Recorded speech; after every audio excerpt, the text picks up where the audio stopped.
Turning the engine 9J279.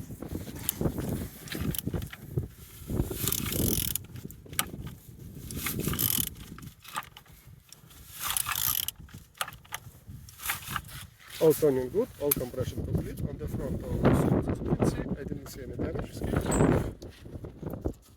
And on this side, all looks good. Compressor looking good. Altimeter looking good as well. On the top, all looks like so. On the back side, all looks good. The grid looks looking good.